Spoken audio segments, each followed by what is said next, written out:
Grab a brew and tune in to the High Ticket Review. In each episode, you'll get a rewind of the misses, makes, and definitely magic of live high ticket sales calls from a veteran sales consultant, Will DeShazo, who has held more than 15,000 calls and trained multiple 8-figure companies, all while developing a simple winning framework to close your next call. From objection handling, I'm gonna need to sleep on this, to on-call close techniques, the High Ticket Review has you covered up in talk tracks that convert to dollars. Now, on to today's training. Excuse the mic here. I'm on my AirPods, a little bit on the go, out of my normal setting. We're having a big party here at my house and getting our entire lower level completely deep cleaned, and that's my office where my mic and everything is. So I'm thrown up to the third level in our media room, and I'm on my AirPods. But today is going to be a phenomenal episode nonetheless, because this is an objection that many of you probably get all too often.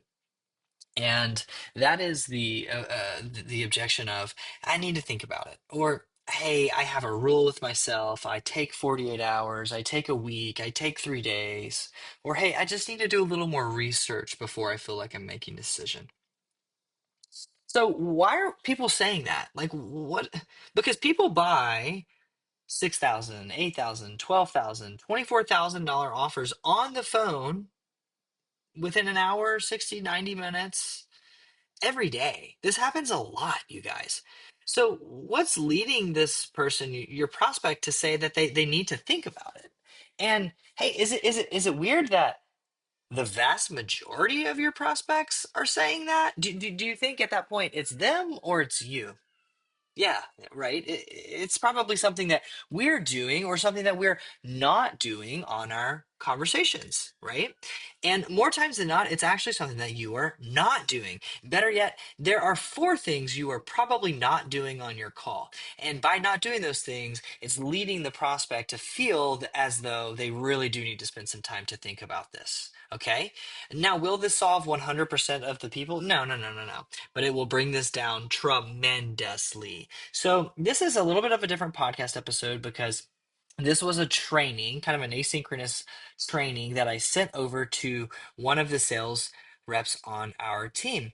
And he was up against this. All too often, he was getting the conversation ender of, hey, I need to talk about this. I need to sit in this. I need to do more research. I need to think about this for a couple days. I have a rule. He was up against that. And here's the thing, you guys, I just want everyone listening to know, if you get that at the end of your call, you cannot fix it. You cannot solve that at the end of your call. It's too late. I'm sorry. There's nothing that you can do. You see, a top coach running discovery calls who's really great at those discovery calls, they wouldn't wait until the end to swat down this I got to think about it for 2 days objection. That's a mess. You're in trouble. What they would do is they would set what I call carabiner closes or landmines. It's kind of a weird way to say it, but during the first half of their discovery call, they would be bringing up several conversation points for them to create a blockade to that objection altogether. Okay, so that's what this is. This episode is a little bit different, but it is 4 ways. You're going to get 4 unique talk tracks so that you can avoid the I need to think about it or I don't ever make impulsive decisions objection at the end of your call. And by the way, if you're interested, too long, don't read here, right? I'll just put it that way. Here's the real answer, and you may not like it, but you gotta lay breadcrumbs prior to closing, prior to the end of your call, prior to you asking them if they're ready to get started with you. You have to lay breadcrumbs throughout the entirety of your conversation so that closing, so that asking for the sale at the end and them saying yes is easy. So this isn't just something that you can say at the very end of your call that all of a sudden changes their mind. No, no, no, no, no. This is 45 minutes of you laying the breadcrumbs. Okay? So particularly there's 4 talk tracks to do that. Let's get down and dirty into the training. See you there. This is super important stuff right here that optimizes the call or on-call closes. That optimizes the call for them to not say, I need to, I have to, let me just, that kind of stuff, right? There's a few things that I want you to do throughout the call. None of this happens at the end because, Brian, you know this well enough. You know this world well enough to know if you wait until the end and you haven't closed the door, the trap door's still open and they're going to go walk through it, right? So you got to close all. Right now, it sounds like we're struggling closing the exit doors to particularly the I have a rule, I have to think about it. Let me do some research, let me, consume a few things to really think and pray about it. There's We're not focusing on closing that trap door, right? So like these, I think there's four, one, two, three. Yeah, these four things should help you to close almost all trap doors. Not entirely, but almost all of them. Okay, so like the short and skinny of it is we got to lay breadcrumbs throughout the call so that closing at the end of the call on the call just makes sense. It's easy. Now there's a few things that could be going on outside of this, BK. Like you, you could be confusing the prospect. It could feel like it's too much work. It could feel heavy. They could maybe not be seeing the value. Generally though, you do those things pretty well. I tend to think that you're just not closing the trap doors on this particular objection. So let's start there, right? So there's a few things here. One of them is you got to understand how they make decisions before you ever pitch, right? Because if you know and they tell you early on that they always take 2 days, then you can kind of just take it away from them at the end of the call.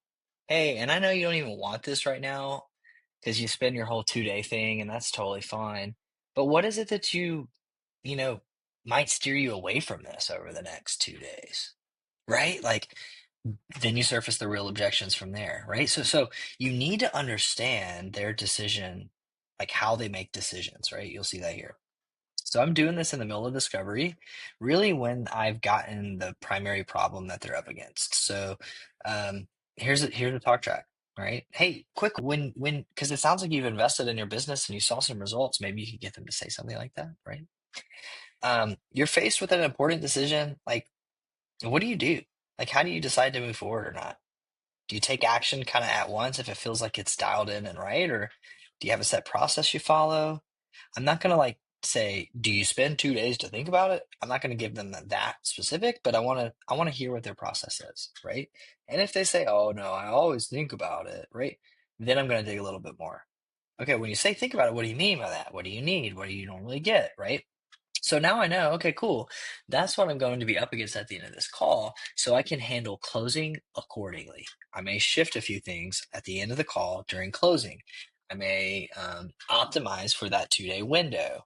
I may take it away from them and see if they would actually move forward because I take it away from them, right? Just because I literally listened to them and I didn't come across as salesy or sleazy. And I said, cool, hey, I know you need that 2 day thing. Do you still feel like you need that 2 day thing? Right. And sometimes 3 or 4 times out of 10 from buyers, when you do that, they're like, actually, no, I don't, you know? So this is a really big deal. Then after you get that, I want you to drop this little line, the cost of waiting. And you know this. This is just the gap. This is the opportunity cost, right? So you need to reframe waiting as a bad thing. You need to reframe that 2 day, 3 day, 5 day period. You can't say it this way, but basically what they need to feel is, yeah, every time I ever wait, I talk myself out of what could have been the breakthrough. That's how they need to feel, right? Um, so normally I would do this like and suggest that you do this like after this up here, if they're like a little sketchy about ever making an on-call decision. You may not have to pull this out if they're like, no, man, I'm somebody who moves fast. You don't need to use this. But if it's like, oh, yeah, I have a 4 day rule, shave my cat. Well, I talked to her about this. Like, okay, you know what I mean? So then I'm pulling this out and I'm like, hey, in my past experience, some of the most expensive decisions I've ever made, they weren't the ones that I got wrong. I always learned something. It's the ones that I pushed off or worse, I didn't even make at all. It's called opportunity cost, right? And maybe BK, you have a story to share. Maybe you can finally share about your house, right? Can you imagine how about 5 years before what that would have looked like, right? Share a story. Hey, so like just out of pure curiosity, if nothing does change, if you don't decide to build or borrow, either way, your audience, or create or refine your high ticket offer over the next, call it 6 months, like, what do you think that's going to cost you an opportunity? Get them to tell you. And then if they're like, well, I don't know. And you're like, well, you told me earlier your goal was $20,000, and that's not crazy a month, right? So, you probably wouldn't hit it month one, but I bet month two or three you could. Let's say you were a little slower and it took you 3 months to get there. That's at least $60,000 that you're missing out on, right? Mm, okay. And then I'm going to move on. So preview that. Um, this is similar to this. Um, you want to get even more out though. So like what you want to do is after you've identified kind of their big target or their big pain, you want to pull that and unpack that even more. Uh, well, has there been a time where you waited? Has there been a time where you wanted to act on something and you wish you did? What happened? Right? So these two things can be quite similar. It just kind of depends, kind of two different variations of one another. Once they tell that, here's the important part though. Once they tell that story, now you have what I call the carabiner close. I train on this in closers, by the way. It just means you have something you can anchor back to. You can point back to that situation. Hey, John, I'm not calling you out here, man. I'm happy for you to have a couple days to think about this. But can I be brutally honest with you for a second? Oh, yeah, what's up? Yeah, this just kind of sounds like the conversation that you shared with me earlier about you kicking the can down the road with so and so, and you ended up missing out on like 30, 40, $50,000, right? Do you want a repeat of that? Like, does this feel different? In what way? Why? Right? Like, bring that back up. This is a carabiner close because you're anchoring back in. You're carabinering back as you're scaling the mountain with them to something that they had said. They're not wiggling out. You're closing the escape route, right? Um, and then BK, we've done this a bazillion times. Do it. You know this line. I don't think you're doing it right now. Do it. Like, make deciding today feel like it's their idea. Like, oh yeah, love to make a decision today. So here it is. It's right at the end of discovery. It's before you transition into pitch. Just quick and easy. Hey, sweet. Well, I think based on what I'm hearing, we can definitely be of help, of service to you. Do you want to learn more about how we could help you inside of our program? Oh yeah, man. Of course. That's why I'm here. Whatever, whatever. Awesome, awesome. Hey, and at the end of this conversation, if you feel like this is exactly what you need, are you against talking together on what the next steps would look like today? I'm not saying, are you up for buying? Are you into purchasing? Are you in for enrolling? That's too big of a gate there. Are you against deciding together on next steps? And hey, if not, no pressure. It's all good. 9 times out of 10, when you frame it that, yeah, no, man, I mean, I'm up for talking next steps, of course. This makes same day, this is what you want. I think right now what's happening, BK, is this right here does not feel normal for them. And that's not their fault, actually. I think something's going on your call that you're bringing, and you're not making this same day decision feel normal. A lot of other ways you can do this. Hey, man, I just hopped off a call with John, who came from Matt Rudd, and he decided to get started in the program. I'm super excited for him. Tell me, man, what made you want to jump on the webinar a couple days ago? You, now, don't like lie, right? Obviously, but like normalize people buying on the call, normalize it, right? I think this is a super big deal. In fact, this arguably could be like its own point up here. Um, but this permission base kind of helps with it. Okay. So take and run with these four.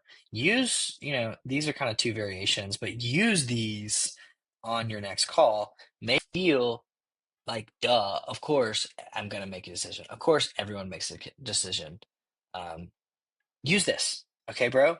Now, if we're finding that this isn't helping anything, well, there's something else that's going on. There's another trap door. And the I need to think about it is really a smokescreen for I don't see the value.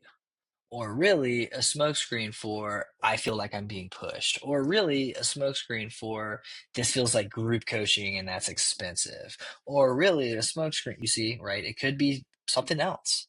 But I don't think that you're framing every one of your calls with a intention of making a decision today, right?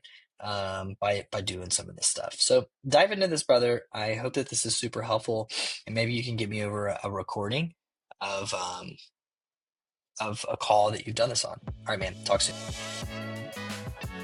All right, you just listened to the High Ticket Review. And by the way, this podcast is completely supported by you, a high ticket closer, business owner, or salesperson. So make sure to smash that subscribe button to close higher dollar deals faster. And don't forget, go implement what you heard today. Opportunity is right around the bend on the other end of every single call that you take. See you next time.